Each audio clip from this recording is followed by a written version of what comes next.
Hello everyone. In previous lecture we have seen the definition of kernel phi and examples on kernel of homomorphism defined on the function phi. Okay. Now in this lecture we are going to see the next definition, isomorphism. What is meant by isomorphism? So let's see the definition. Isomorphism. So what is meant by isomorphism? So a map phi defined from G to G dash is said to be an isomorphism if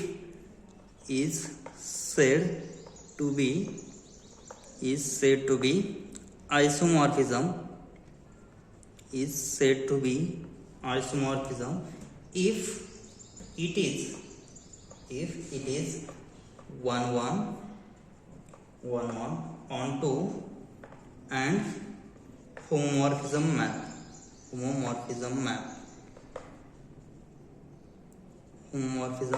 map, then we see that it is an isomorphism, right? Let's see, remember this definition. Phi is the mapping from G to G dash is said to be isomorphism if it is 1 onto and homomorphism map, then we see that it is a isomorphism. Okay, now next we will see very important subgroup, which is normal subgroup. See the definition of normal subgroup. When we say that subgroup H is said to be normal, so let's see the definition. Normal subgroup. So see the condition that H said to be normal subgroup. So let's see a subgroup H of group G is said to be normal subgroup if its left and right cosets coincides. Okay, that is if first condition, left coset GH is equal to right coset HG for all G belongs to G. So if it satisfies condition GH is equal to HG for all, so G be the elements of group G. So for all G belongs to G, HG must be same as GH. Okay. Now second condition, for all G belongs to G and H belongs to subgroup H, then GH G inverse must be belongs to H. And third condition, G inverse HG must be same as H for all elements of group G. So if to check subgroup H is normal subgroup, to check one of the condition satisfied. So if we satisfy for all element of G, if GH is equal to HG, then we say that H is normal subgroup of group G. Okay. If we check the condition that for all elements of G belongs to G, H belongs to H, and if G G inverse belongs to H, then we say that H is normal subgroup of G. And finally you can check the third condition, G inverse HG is equal to H, for all G belongs to G, then we say that H is again normal subgroup of G. Means it is sufficient to show one of the condition from these three conditions. Okay, check either first condition or check second condition or check third condition to H is normal subgroup of G. Okay, so we'll see note. See the note. First, all subgroups of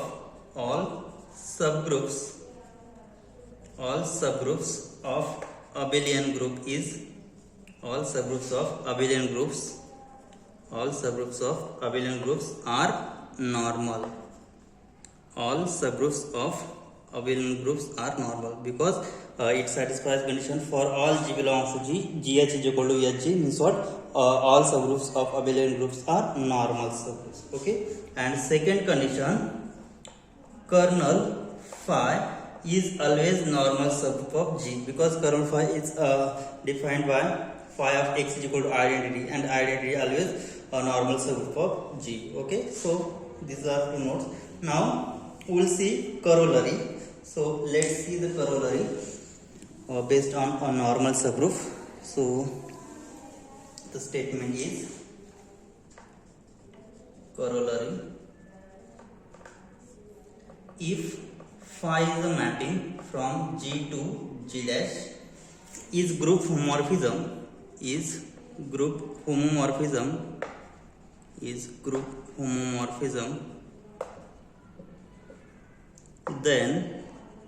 then kernel phi is a normal subgroup of G, then kernel phi is normal subgroup of G. So this is the notation of normal subgroup. Okay, so remember this, the notation, this notation is normal subgroup of G. That is, here I can write subgroup kernel phi is normal subgroup of G,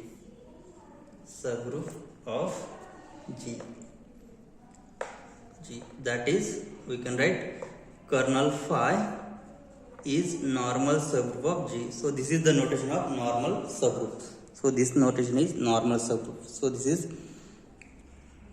triangle and slash. Okay, so we'll prove that phi is the mapping from G to G dash, which is group homomorphism. So it is group homomorphism means what? It must satisfy the property phi of x star y is equal to phi of x star dash phi of y. Okay, so we say that it is homomorphism. Then we want to show kernel phi is normal subgroup. Okay, so it is sufficient to show by using definition of kernel phi, it is sufficient to show for all G belongs to G, GH is equal to HG. At second, for all G belongs to G, for all H belongs to H, then GH G inverse belongs to H.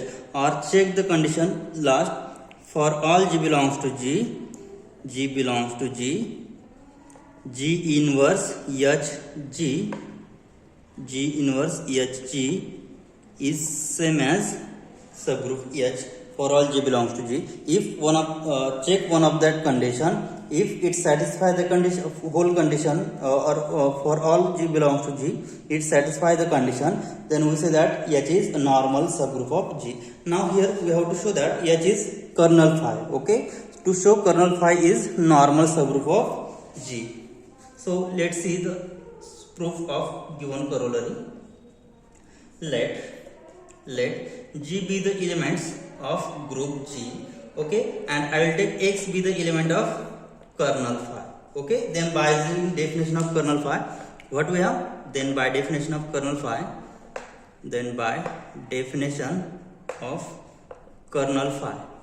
what is definition of kernel phi? It is, so X belongs to kernel phi, then by using definition of kernel phi is phi of X is identity which is in G dash, Okay, now consider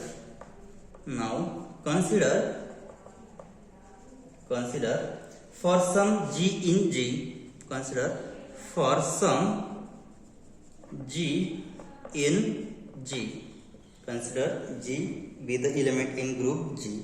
Now what we have to show? That we will show GX G inverse also belongs to G. Okay, now consider G in G such that phi of GX G inverse is equal to, so G be the elements of group G and X be the element of subgroup H. Okay, we have to show kernel phi is normal subgroup of G. Okay, now what we have? Phi is group homomorphism. Okay, so it means what?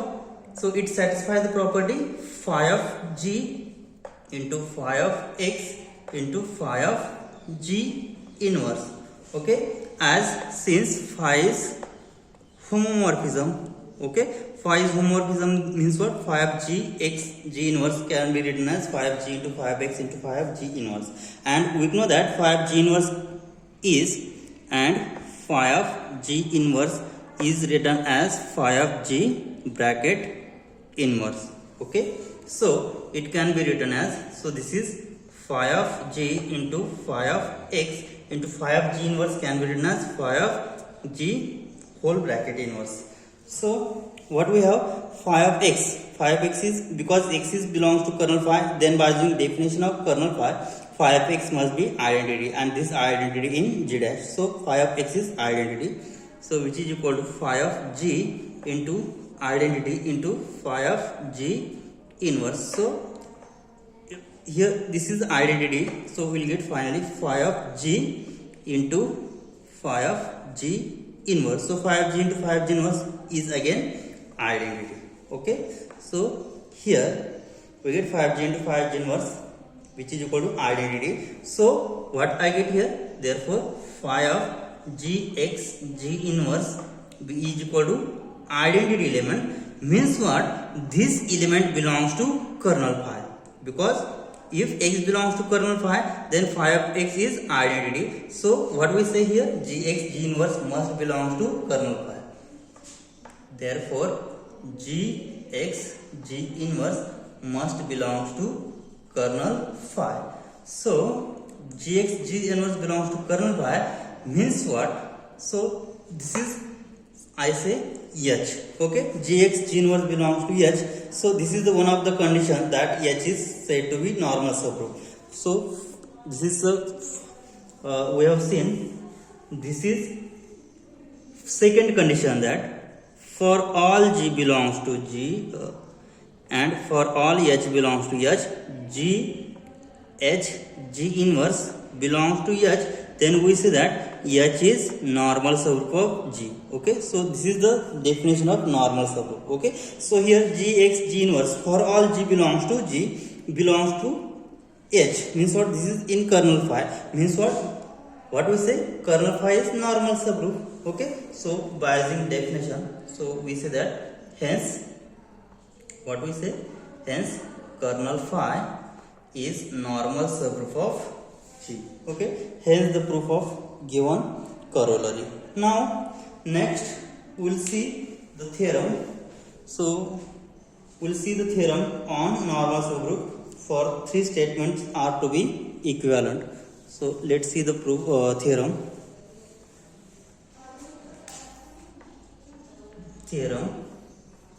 Let G be a group and H to be normal, G be group, H to be normal subgroup of G, H to be normal subgroup of G if following three statements are equivalent. If following three statements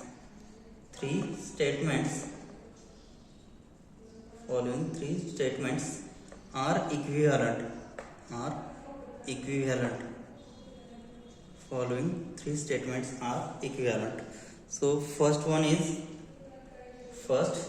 G H G inverse belongs to H for all G belongs to G and H belongs to H.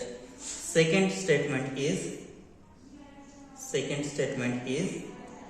G H G inverse is equal to H for all G belongs to G, and third statement is G H is equal to H G for all G belongs to G. So we'll prove that the three statements are equivalent. Means if we have first condition, first statement we have the things, then we'll show that second statement GH G inverse is equal to EH. And next, if we have second statement GH G inverse is equal to EH, then we'll prove that GH is equal to EHG. And finally, if we have third statement GH is equal to EHG, then we'll prove GH G inverse belongs to EH. So see the proof first. Now one implies second. Okay, So 1 implies 2. So what we have H be this group and H is G be a group and H is normal subgroup of G. Okay, suppose that now what we have given, H is subgroup of G.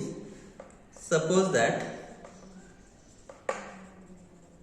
what we have, H is subgroup of G such that GH G inverse belongs to H, such that GH G inverse are the element of H for all elements of G belongs to G. Okay, and for all H belongs to H and H belongs to H. Okay, then what we have to show? Now to show GH G inverse is equal to H. Now what is our claim? Our claim is here GH G inverse is equal to H for all G belongs to G. Okay, now what we have, GH G inverse has element of the type. Now so we have to prove that GH G inverse is equal to H. Now if we have A is equal to B, then it is sufficient to show that A is subset of B and B is subset of A. Then from these two conditions, what we see that A is equal to B. Okay, so we'll show that GH G inverse is subset of H and H is subset of GH G inverse. Then from these two conditions, we'll prove GH G inverse is equal to H. Okay, now so here now what is the element of the form? GH G inverse has the element of the form. So GH G inverse has set of elements of the form GH G inverse such that H belongs to, this H belongs to capital H. Okay, hence so what we say? So GH G inverse belongs to H. Hence what we say, GH G inverse such that H belongs to H. Okay, so here GH G inverse is equal to, is the element of the form GH G inverse such that H belongs to H. So and here and what we have, and GH G inverse is elements from H. Okay, so what we say, so GH G inverse is the element of the form GH G inverse. Okay, and this is belongs to H, means what, GH G inverse is nothing but subset of what, which is subset of H, because GH G inverse is of the form GH G inverse. Okay, so this is belongs to H, means what, GH G inverse is subset of H. Hence what we say, hence GH G inverse is subset of H for all G belongs to G. So this is equation number 1. Okay, now we'll prove H is subset of GH G inverse. Okay, so now we must show that H is subset of, what we have to show, H is subset of GH G inverse. Okay, now let H belongs to H. Let H belongs to H. H is the element of subgroup H. Okay, so replacing in this given condition, GH G inverse belongs to H. Okay, so in this condition, replacing G by G inverse, we'll get, so replacing G by G inverse in the given relation. So what is the given relation? GH G inverse belongs to H. GH G inverse belongs to H. So we'll get, what we get? So replacing G by G inverse, so we'll get G inverse H, G inverse of inverse. So from after that we'll get G inverse H, G inverse of inverse is again G. Okay, so G inverse of H G, which belongs to H, because this is already belongs to H, so GB group, so for all elements of group, inverse also exists in G. Okay, so G inverse HG must belongs to H. Okay, so G inverse HG belongs to H, so the subgroup H capital H has the element of the type small h. Okay, so this belongs to, so G inverse Hg belongs to H, means what? It has element of the type G inverse Hg is equal to H1. Okay, so for some H1 belongs to H. Okay, so pre-multiplying G on both sides. So what will happen? Now pre-multiply both side by G, then what will happen? G into G inverse is equal to identity. So here I get Hg is equal to G H1. Okay, right? So, and what we have? We have the element G H, G inverse are the element of H. Now post multiply by G, then post multiply both side by G inverse, then what happens? So after post multiplying, so H into G inverse identity. So what will happen? H into G inverse identity will get G H1 G inverse. Okay, so here G H1 G inverse is the element of the type this G inverse, which is elements of H. Okay, so here H is equal to G H1 G inverse. Okay, so H is equal to G H1 G inverse, and we know that G H G inverse has the element of the type G H G inverse, means what? This is an element of G H G inverse. Okay, so H is equal to this belongs to G H G inverse, means what? So this H belongs to capital H. Okay, means what? Here what we get? Hence capital H is subset of G H G inverse for all G belongs to G. So this is equation number 2. So from equation 1 and 2, what we get? So from equation 1 and 2, what we get? G H G inverse is equal to H. So this proves that from condition 1 we have proved that second condition G H G inverse is equal to capital H. Now we'll prove next 3 from 2. So let's see another proof. Second, we'll prove 2 implies 3. So second condition we'll prove from 2. We'll prove third result. So we have second G H G inverse is equal to H. We'll prove G H is equal to Hg. So we have what we have? G H G inverse is equal to H for all G belongs to G. Okay. So and we will prove G H is equal to Hg. Then if we have, so G H G inverse has element of the type G H G inverse is equal to, and this H has element of the type H1. Okay, so from that condition we will get G H G inverse is equal to H1 for some H and H1 belongs to G, for H and H1 which is belongs to subgroup H. Okay, which implies that G H is equal to G inverse H1. So post multiply by G, then what will happen? So G H is equal to H1 G. Okay, G H is equal to H1 G.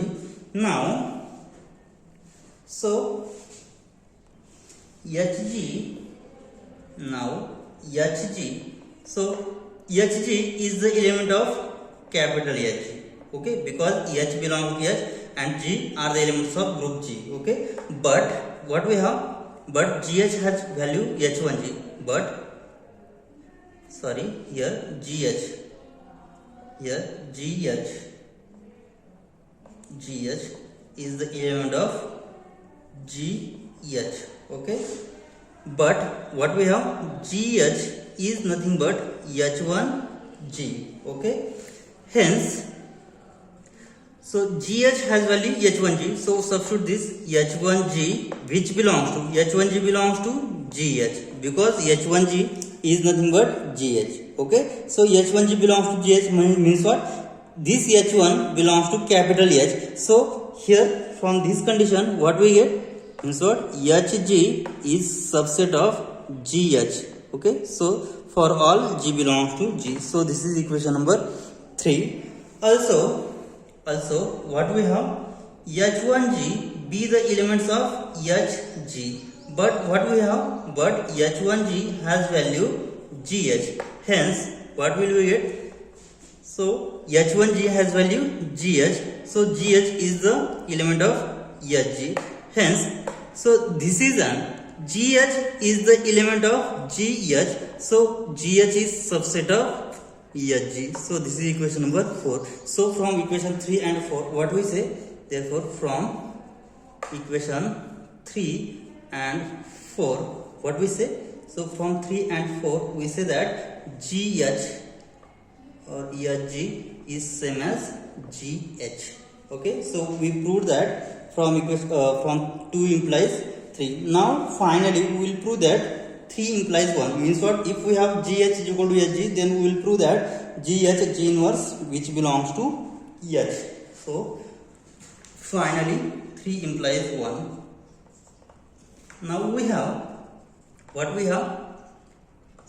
GH is equal to HG for all G belongs to G. Okay. Then if this happen, if then GH is equal to HG, then GH has the element of the type GH and HG has element of the type H1G for all. So H1, H2, sorry, H and H1, H and H1 are the elements of subgroup H and G belongs to G. Okay, so here we have to prove that GH G inverse. Okay, so we want GH G inverse. So post multiply by G inverse. Then what will happen? Post multiply both side by G inverse. Then what will happen? GH G inverse is equal to H1. G into G inverse is identity. Means what? What we get here? GH G inverse is equal to H1. Means what? GH G inverse is the element of the form H1 and this H1 belongs to capital H. Okay? Means what? So what we say? GH G inverse must be belongs to H. For all G belongs to G and H belongs to H. Hence we get result 1. So here we get 3 implies 1. Hence from given statement we have proved the equivalent statements, 3 equivalent statements. Means from case 1 we have proved that second case, from second case we have proved that third case, and from third case we have proved first case. Okay, now next see example.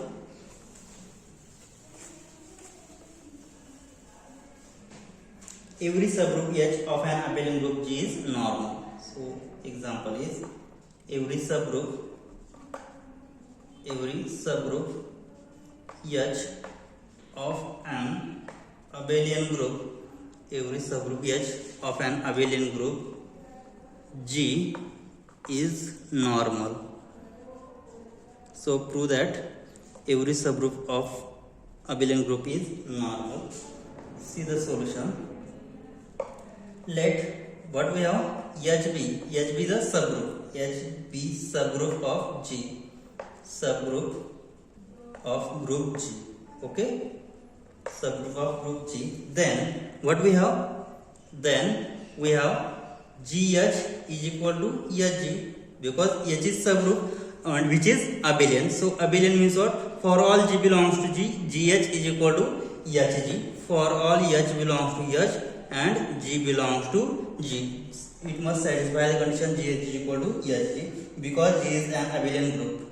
Since G be an abelian group,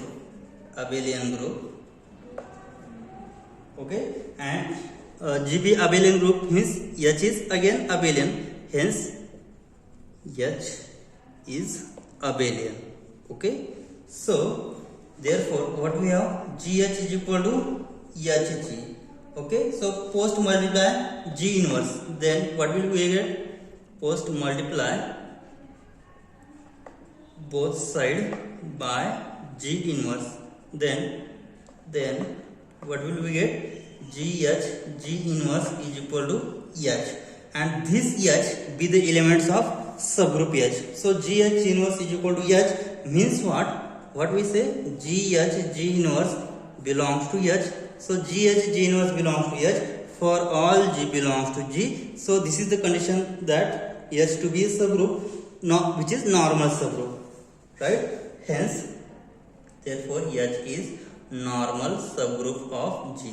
Normal subgroup of G, because we have G, if GH G inverse belongs to H for all G belongs to G and H belongs to H. And second condition, GH G inverse H G is equal to H for all G belongs to G, then we say that H is normal. If it satisfies the condition GH G inverse belongs to H, then we say that H is normal subgroup of G. And last, if GH is equal to HG for all G belongs to G, then we say that again H is normal subgroup of G. Here GH G inverse belongs to H, hence H is normal subgroup of G. Okay, we'll stop here. Thank you.